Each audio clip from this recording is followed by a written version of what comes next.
শিক্ষার্থীবৃন্দ, তোমাদের জন্য আমাদের দ্বিতীয় পর্বে আমি নিয়ে এলাম গড় নির্ণয়।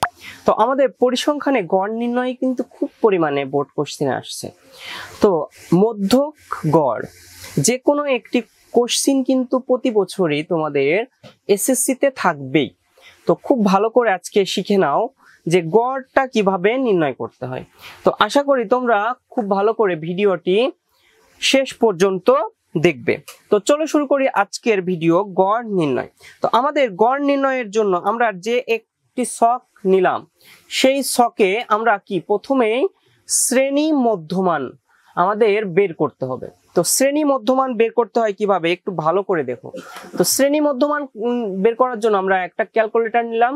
তো ক্যালকুলেটরে ফার্স্টে আমি 2 + 6 করলাম। আমাদের যে নিম্ন সীমা আর ঊর্ধ্বর সীমা যে 2 আর 6 এটা সমান আমাদের কত হচ্ছে 8।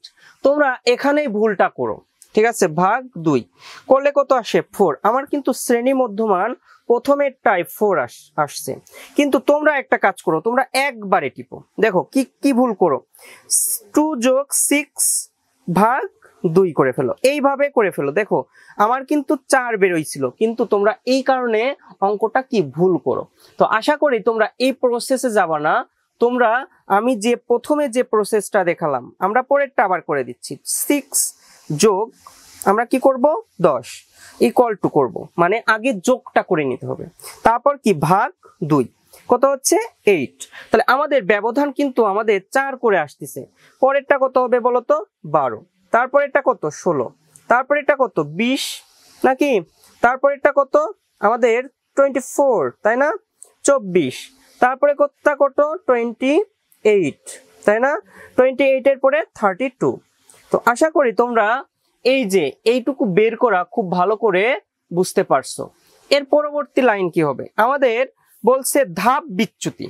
এখানে ধাপ বিচ্যুতিটা আমাদের কি দ্বারা প্রকাশ করা হয়, ইউআই দ্বারা প্রকাশ করা হয়, ঠিক আছে। ধাপ বিচ্যুতির একটা সূত্র আছে, xi মাইনাস আমাদের a/h।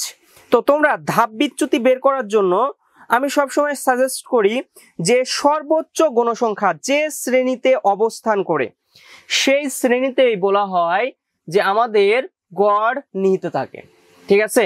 তাহলে আমাদের এখানে সর্বোচ্চ যে সংখ্যাটা, সেই সংখ্যাটা দেখো 52 গণসংখ্যা 52। আমি সাজেস্ট করব যে সেই বরাবর আমরা 0 দিয়ে দিব, ঠিক আছে। সেই বরাবর ধাপ বিচ্যুতিতে এসে ওই বরাবর আমরা কি করব, একটা 0 দিব।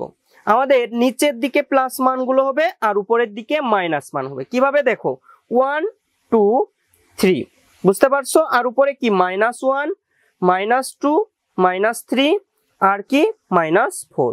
তো আশা করি তোমরা যে ধাপ বিচ্যুতি 1 সেকেন্ডের মধ্যে খুব ভালো করে বুঝতে পারছো। 1 সেকেন্ডের মধ্যে কিন্তু আমি ধাপ বিচ্যুতি বের করে ফেলছি, ঠিক আছে। এখন FI কি আমাদের যে গণসংখ্যাকে FI দ্বারা প্রকাশ করা হয়, আর ধাপ বিচ্যুতিকে ইউআই দ্বারা কি করা হয়, আমাদের চিহ্নিত করা হয়। তো এরপর কি FI UI আমরা গুণ করব, মানে গণসংখ্যা ক্রস ধাপ বিচ্যুতি। তো আমরা ফার্স্টে 4 এর সাথে যদি 1 গুণ করি তাহলে কি হচ্ছে, 4 × 4 বড়টার আগে কি চিহ্ন মাইনাস তাই না, তাহলে -4। তারপর কি 3 নং কত বলতো 27, তাহলে আমরা -27, কারণ বড়টার আগে আমাদের কি প্লাসে মাইনাসে এখানে কি হয়ে যাচ্ছে মাইনাস হয়ে যাচ্ছে। 21 দুগুণ আমাদের কত 42 মানে 42 -42, প্লাসে মাইনাসে আমাদের কি মাইনাস হয়ে যাচ্ছে। 47 এর সাথে 1 গুণ করলে আমাদের কত -47ই কিন্তু হবে, ঠিক আছে। তো এইটুকু আশা করি বুঝতে পারছো। আবার 0 এর সাথে যা গুণ করবা সেটা কি 0 হয়ে যায়। তারপরে কি 1 36 কে 36 তাহলে 36, 19 দুগুণ আমাদের কত 38 তাই না 38। এরপর আমাদের 3 3 কত বলতো 9, ঠিক আছে, আমাদের 3 3 কত 9। তো আশা করি তোমরা FI UI পর্যন্ত খুব ভালো করে বুঝতে পারছো। এখন আমাদের গণসংখ্যা আমরা যদি যোগ করি তাহলে গণসংখ্যা হচ্ছে 188, গণসংখ্যা কত 188, তাহলে এটা কার মান n এর মান 188, ঠিক আছে। তো আশা করি এইটুকু বুঝতে পারছো, তোমরা এইটুকু যোগ করলেই বের হয়ে যাবে। ঠিক আছে, তো এখন আমাদের এফআই ইউআই সামেশনটা বের করতে হবে, সামেশন অফ এফআই ইউআই। তো প্রথমে তোমাদের কাজ কি জানো, যে মাইনাস গুলো থাকবে সেই মাইনাস গুলো যোগ করে ফেলা। তাহলে আমরা কি কি পাচ্ছি দেখো, 4 যোগ 27 যোগ 42 যোগ 47, তাহলে আমরা কত পাচ্ছি, 120 পাচ্ছি। তো আমি 120টাকে একটু লিখে নিচ্ছি, মাইনাস 120টা লিখে নিলাম উপরে। ঠিক আছে, তোমাদের সুবিধার জন্য মাইনাস 120টা লিখে নিলাম, কারণ আমাদের সমজাতীয় চিহ্নে আমরা জানি কি, সমজাতীয় চিহ্নে আমাদের কি হয় বলতো, সমজাতীয় চিহ্নে আমাদের সবসময় যোগ হয়, মনে রাখবা সমজাতীয় চিহ্নে সবসময় যোগ হয়। তো এরপর আমরা যোগের গুলো করি, 36 যোগ 38 যোগ 9। ঠিক আছে, এখন আমাদের কত বেরোচ্ছে, 83 বেরোচ্ছে। তাহলে এইটা হলো প্লাস মান আর এইটা হলো মাইনাস মান। তাহলে আমরা 83 থেকে আমরা 120 বাদ দিয়ে দেখি, দেখো কত হয়, তাহলে মাইনাস 37। তাহলে আমাদের সামেশন অফ আমাদের কত বেরোচ্ছে, summation of F I UI এর মান কত হচ্ছে বলতো, আমাদের ইকুয়াল টু মাইনাস 37।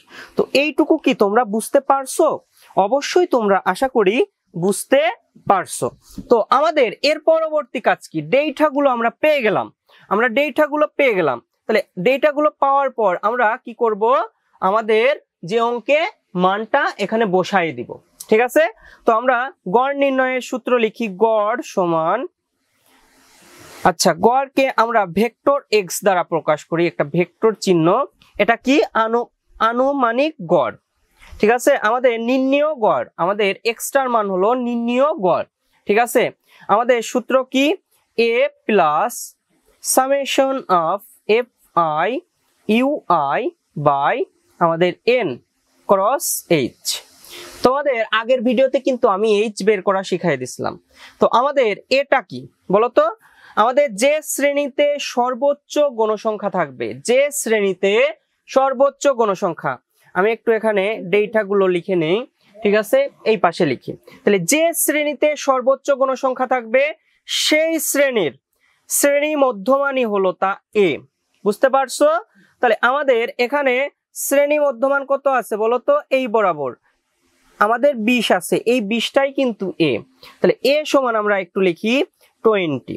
ঠিক আছে, এরপর আমাদের summation of F I UI আমরা বের করে ফেলছি, এফ আই ইউআই সমান আমরা কি পাইছি, মাইনাস 37। তারপরে কি এনটা সমান আমরা কত পাইছি বলতো, এন সমান আমরা পেলাম বলতো কত, 188। ঠিক আছে, আর আমাদের এইচ সমান কি কত, আমি আবার গুণে দেখাচ্ছি, 2 3 4 5 6, কত বলতো, আবার দেখো 2 3 4 5 6, তাহলে আমরা কত পাচ্ছি, 5। এইচ সমান 5। আশা করি তোমরা এইচ এর মানও বের করা শিখে গেছো। এখন আমরা মান বসাই, এর মান কত, 20 plus summation of F I U এর মান কত বলতো, এফ আই ইউআই এর মান মাইনাস 37। আমি সবসময় তোমাদের একটু সাজেস্ট করব, যখনই মাইনাস মান বসাবো তখন ব্র্যাকেটের মধ্যে রাখবো। ক্লিয়ার? আমাদের তারপর কি এন এর মান কত, 188 গুণ এইচ এর মান 5। তাহলে আমাদের এখানে কি হচ্ছে, 20 প্লাসে মাইনাসে আমাদের কি হচ্ছে, মাইনাস। তাহলে এই 37 5 এর সাথে কি হয়, গুণ হয়। মনে রাখবা 37 এই 5 এর সাথে আমাদের গুণ হবে। ঠিক আছে, তাহলে কত হচ্ছে বলতো, 37 গুণ 5 কত হচ্ছে, 185 বাই 188। ঠিক আছে, তাহলে 20 মাইনাস আমরা কি করব, 185 থেকে ভাগ করব 188। তো আমাদের মান হচ্ছে কত, 0.98। আমাদের মান হচ্ছে কত, 0.98। ঠিক আছে, আমাদের মান হচ্ছে কত বলতো, 0.9840। ঠিক আছে, এরপর আমরা যদি 20 থেকে এটা বাদ দেই, 20 মাইনাস আমরা কি 0.9840, তাহলে কত হচ্ছে 19.016। তো আমরা যেহেতু আমাদের বিভিন্ন জনের বিভিন্ন মান আসতে পারে, সেহেতু আমরা কি লিখে দেব, প্রায় লিখে দেব। ঠিক আছে, তো আশা করি তোমাদের যে গড় নির্ণয়টা সেটা তোমরা খুব ভালো করে বুঝতে পারছো। যদি ভালো করে বুঝে থাকো অবশ্যই চ্যানেলটাকে সাবস্ক্রাইব করো এবং তোমার বন্ধুদের সাথে শেয়ার করো। আজ এ পর্যন্তই, সবাই ভালো থাকো, সুস্থ থাকো।